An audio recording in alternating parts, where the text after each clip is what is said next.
Salut, je m'appelle Caleb et aujourd'hui je vous montrerai comment configurer votre propre VPS avec Hostinger. Nous commencerons par choisir une offre VPS, installerons Ubuntu et accéderons au serveur via le terminal intégré de Hostinger. Ensuite, je vous guiderai à travers les paramètres importants du back-end.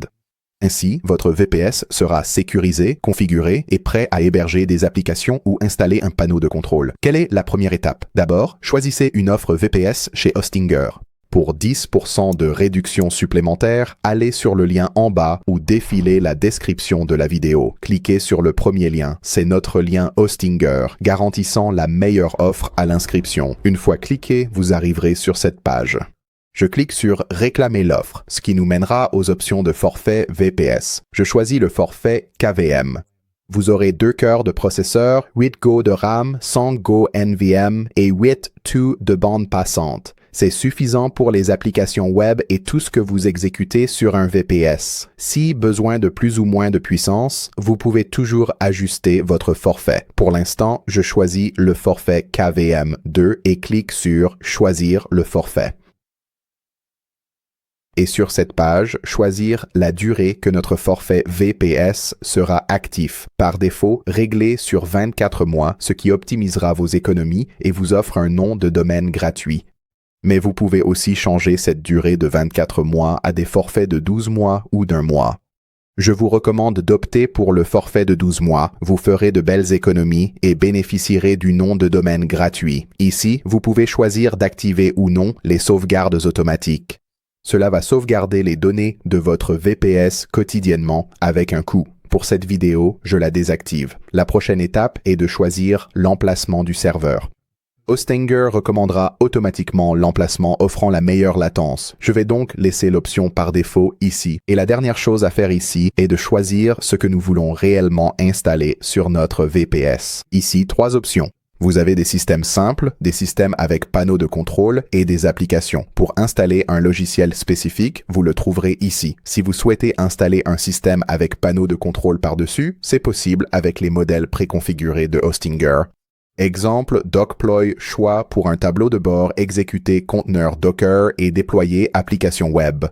Et j'ai un tutoriel complet sur le VPS Docploy, lien en description. Vous pouvez choisir Cloud Panel, excellente option gratuite pour site WordPress, gérer votre serveur via un panneau de contrôle plutôt que la ligne de commande. Si vous savez déjà que vous voulez commencer à utiliser un panneau de contrôle, ces modèles sont de bons raccourcis. Mais pour cette vidéo, nous allons installer un système d'exploitation simple. De cette façon, vous n'êtes pas limité à une pile spécifique. Vous pourrez décider plus tard si vous souhaitez ajouter un panneau de contrôle ou des applications spécifiques sur votre VPS. Donc je vais passer à un système d'exploitation simple et pour cette vidéo, je vais choisir Ubuntu. Ubuntu est l'un des systèmes d'exploitation serveur les plus populaires et gratuits. Je vais donc cliquer dessus ici. Je vais m'assurer d'avoir sélectionné la version LTS ici. LTS signifie support à long terme. Et ces versions recevront des mises à jour de sécurité pendant des années, ce qui en fait un choix très stable pour votre VPS. Donc, assurez-vous que la dernière version LTS est sélectionnée ici.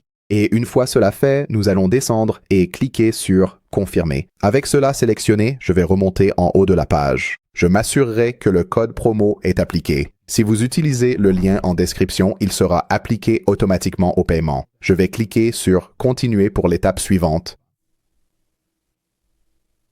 Sur cette page, vous devrez remplir vos informations de facturation et vos informations de paiement. Je vais faire ça rapidement, puis j'accélérerai la vidéo jusqu'à ce que ce soit terminé. J'ai maintenant rempli à la fois mes informations de paiement et mes informations de facturation. Donc, maintenant que c'est fait, je vais cliquer sur « Soumettre le paiement » pour continuer.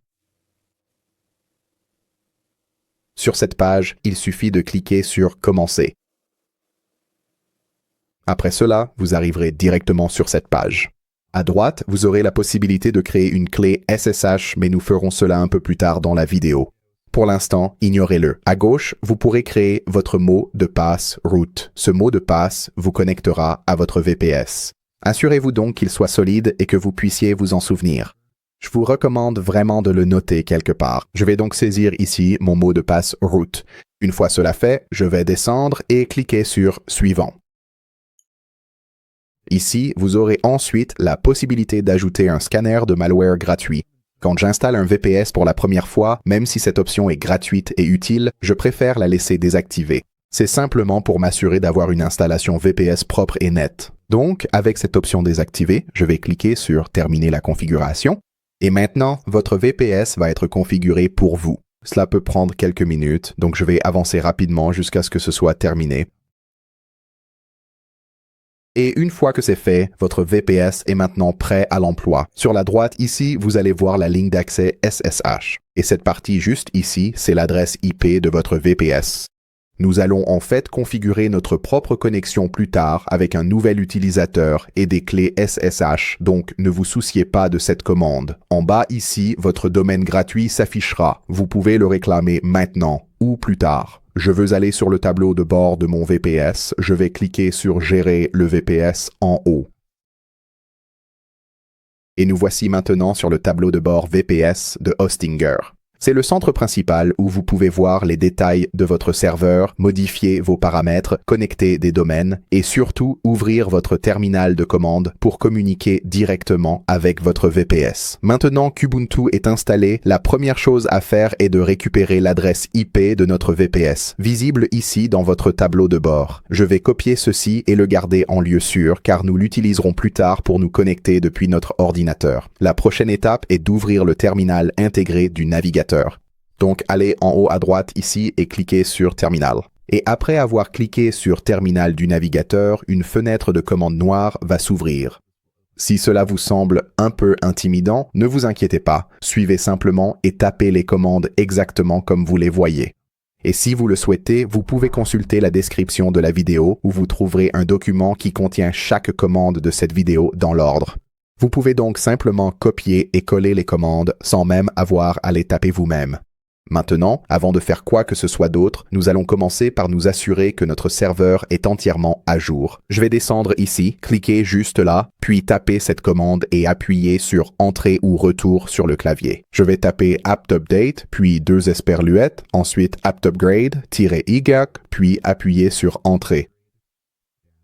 Cela vérifie les derniers correctifs de sécurité et mise à jour logicielle et les installe automatiquement.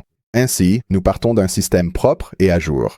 Vous verrez la progression en bas et j'attendrai que cela atteigne 100%. Parfait, maintenant les mises à jour sont terminées. La prochaine chose dont nous devons nous occuper, c'est la façon dont nous nous connectons réellement à notre VPS. En ce moment, nous utilisons le compte root qui a un contrôle total et sans restriction sur tout le système. C'est puissant, mais c'est aussi risqué. De petites erreurs peuvent causer des problèmes en tant que root. Pour plus de sécurité et de bonnes pratiques, nous allons créer un compte utilisateur distinct et l'utiliser. Cela nous donnera un compte quotidien tout en nous permettant d'exécuter des commandes administrateurs si nécessaire. Alors allons-y et configurons cela maintenant. Je vais commencer par créer un nouvel utilisateur. Je vais l'appeler username pour ce tutoriel, mais vous pouvez remplacer ce nom par celui que vous voulez. Donc, je vais descendre ici et taper « Adduser username » et j'appuie sur « Entrée » au clavier. Maintenant, il va me demander de saisir un mot de passe. Gardez simplement à l'esprit que lorsque vous tapez ce mot de passe, rien n'apparaîtra à l'écran. C'est normal. Tapez-le simplement avec soin et appuyez sur « Entrée », puis retapez-le lorsque cela vous est demandé. Donc, je vais saisir mon mot de passe ici et appuyer sur « Entrée ». Ensuite, je vais le retaper et appuyer à nouveau sur « Entrée ». Après cela, vous allez voir quelques champs optionnels, comme la saisie de votre nom complet. Nous n'avons pas besoin de tout cela pour notre VPS, donc je vais simplement appuyer sur « Entrée » à chaque fois pour les laisser vides. Donc, je vais appuyer sur « Entrée » pour tous les autres champs ici. Ici, nous allons taper « Exec » pour confirmer que toutes les informations sont correctes, puis appuyer à nouveau sur « Entrée ». Maintenant, nous allons donner à cet utilisateur des privilèges d'administrateur en l'ajoutant au groupe sudo. Cela permettra à cet utilisateur d'exécuter des commandes importantes lorsque nécessaire, sans avoir à se connecter en tant que root. Pour donner à ce nouvel utilisateur des privilèges d'administrateur, tapons usermod-a, puis un G majuscule. Ensuite, tapez sudo, puis nom d'utilisateur, et encore une fois pour le nom d'utilisateur. À la fin, ce sera le nom d'utilisateur que vous avez choisi. Une fois cela saisi, appuyez sur Entrée au clavier. Ensuite, pour vérifier que tout a bien fonctionné, je vais taper id puis le nom d'utilisateur, puis appuyer sur Entrée. Et si tout a bien fonctionné, vous devriez voir sudo apparaître ici, ce qui confirme que tout s'est déroulé correctement. Maintenant, je vais passer sur ce nouveau compte. Pour cela, je vais donc taper ici le nom d'utilisateur maintenant. Appuyez à nouveau sur Entrée, nous sommes maintenant sur notre nouveau compte. Ce sera le compte principal que nous utiliserons à la place de root. Utilisez un utilisateur normal avec accès sudo est plus sûr pour gérer votre VPS. Vous gardez un contrôle total lorsque vous en avez besoin. Mais vous n'êtes pas connecté en tant qu'utilisateur root toujours. L'étape suivante est de configurer nos clés SSH. Vous pourrez vous connecter en toute sécurité sans saisir le mot de passe de votre VPS et c'est plus difficile à forcer qu'un mot de passe classique. En fait, nous commencerons cette étape sur notre ordinateur, pas sur le terminal du navigateur VPS. Comme j'utilise un ordinateur sous Windows, je vais utiliser Windows PowerShell pour cette prochaine étape. Mais si vous êtes sur Mac, il vous suffira d'utiliser le terminal. Donc, puisque je suis sur Windows, je vais ouvrir Windows PowerShell et cela va ressembler à ceci. La première commande que nous allons saisir ici va générer une clé SSH moderne. Pour cela, tapez ssh-kigen-t, puis tapez ed 255.10.9, puis tapez tiret suivi d'un C majuscule. Et cela vous permettra d'ajouter une note afin de pouvoir vous souvenir de la clé plus tard. Donc, par exemple, ici, je vais taper entre guillemets ma clé SSH personnelle, puis fermer les guillemets. De cette façon, je pourrai toujours savoir qu'il s'agit de ma clé SSH personnelle que je génère pour moi-même. Une fois cela fait, j'appuie sur Entrée sur mon clavier. À présent, cela va vous indiquer l'emplacement du fichier. Je laisserai cela par défaut. Je le fais en appuyant sur Entrée. Ici, vous pouvez choisir si vous souhaitez saisir une phrase de passe pour votre clé SSH. Encore une fois, je laisserai ce champ vide et appuierai sur Entrée. Parfait. Maintenant, notre clé SSH a été générée. Vous allez voir apparaître des informations, mais il n'y a que deux choses à retenir. La première, c'est votre clé privée. Ne partagez jamais cela avec personne. Gardez-le sur votre ordinateur. Et la deuxième, .pub est votre clé publique. Nous allons copier le contenu de ce fichier ici et l'ajouter à notre VPS. Donc ensuite, vous devrez rechercher ce fichier. Vous pouvez le faire en le copiant avec Ctrl+C, puis je vais ouvrir mon explorateur de fichiers. Vous devrez cliquer en haut à droite ici, puis coller cette clé publique. Appuyez sur Entrée sur votre clavier, cela va ouvrir le fichier dans un éditeur de texte. Maintenant, sélectionnez tout cela, nous allons le copier à nouveau, et une fois que c'est fait, vous pouvez fermer ce fichier. Ensuite, je vais fermer mon explorateur de fichiers et nous avons aussi fini d'utiliser Windows, PowerShell ou le terminal Mac pour l'instant. Nous devrons y revenir un peu plus tard.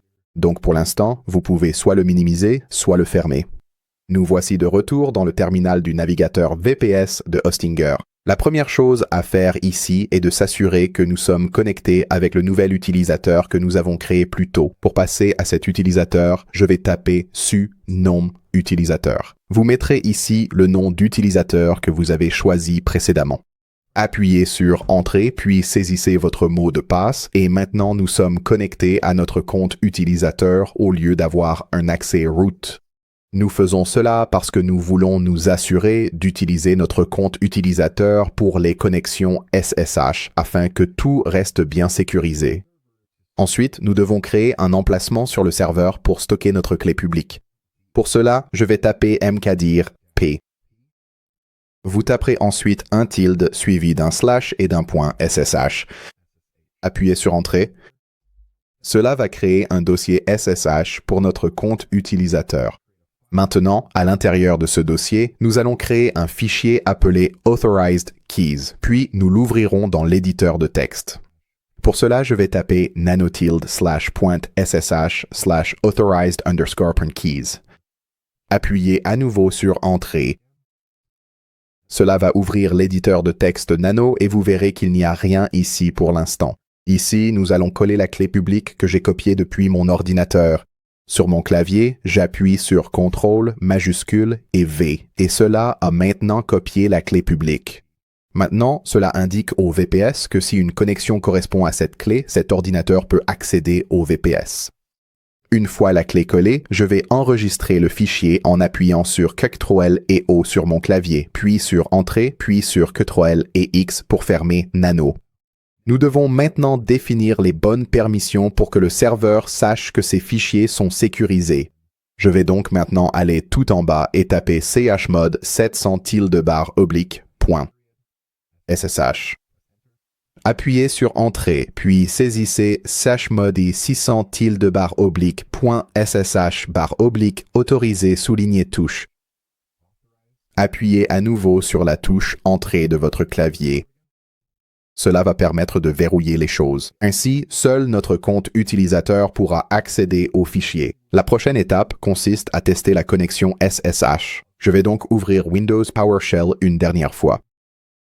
Et ici, je vais saisir le nom d'utilisateur SSH. Assurez-vous de saisir ici votre propre nom d'utilisateur personnalisé. Ensuite, vous collerez l'adresse IP de votre VPS. Vous pouvez obtenir cela depuis votre tableau de bord Hostinger. Appuyez sur Entrée. Vous verrez alors apparaître ce message. Lors de la première connexion à votre VPS, SSH ne reconnaîtra pas le serveur. Vous verrez donc un message vous demandant si vous souhaitez faire confiance à cette empreinte. Tapez Oui, puis appuyez sur Entrée. Nous avons maintenant ajouté l'empreinte, mais la connexion a été fermée automatiquement. Cela signifie que nous devrons redémarrer SSH dans notre terminal du navigateur. Je vais donc rouvrir cela ici. Ensuite, pour tout redémarrer ici, je vais taper sudo systemctl restart SSH. Puis appuyer sur Entrée sur votre clavier. Il se peut qu'il vous demande votre mot de passe ici. Je vais entrer mon mot de passe puis appuyer sur Entrée. Maintenant, je vais retourner sur Windows, PowerShell, et à nouveau, nous allons taper SSH nom d'utilisateur @ puis l'adresse IP de votre VPS. Appuyez sur Entrée. Et maintenant, nous sommes connectés avec succès à notre VPS depuis notre ordinateur local. Très bien, nous avons maintenant tout mis en place pour des connexions sécurisées. Nous avons mis à jour notre serveur, créé un nouvel utilisateur, connecté notre clé SSH afin de pouvoir nous connecter en toute sécurité sans utiliser de mot de passe. L'étape suivante consiste à mettre en place un pare-feu de base. Cela permettra de contrôler le trafic autorisé sur notre VPS et de verrouiller tout par défaut. Passons maintenant à la mise en place de cela. Je vais commencer par vérifier l'état d'UFW. Cela signifie pare-feu simple. Je vais commencer par taper sudo UFW status. Appuyez ensuite sur Entrée. Il se peut qu'on vous demande à nouveau votre mot de passe. Saisissez le mien et appuyez sur Entrée. Comme vous pouvez le voir ici, il est indiqué status inactive. Cela signifie donc que nous devons activer le pare-feu. Mais avant de le faire, nous devons nous assurer de ne pas nous exclure accidentellement.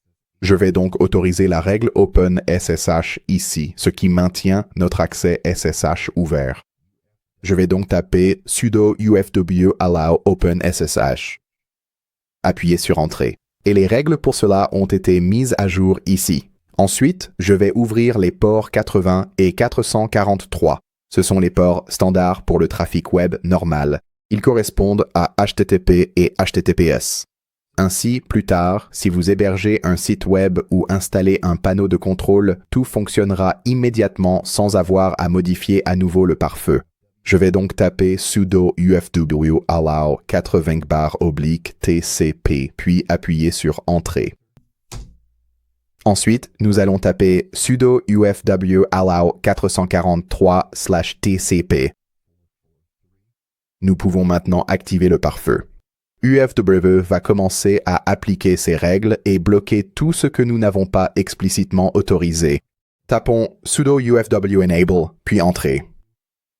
Ici, pour continuer, vous devrez taper EAC et appuyer sur Entrée.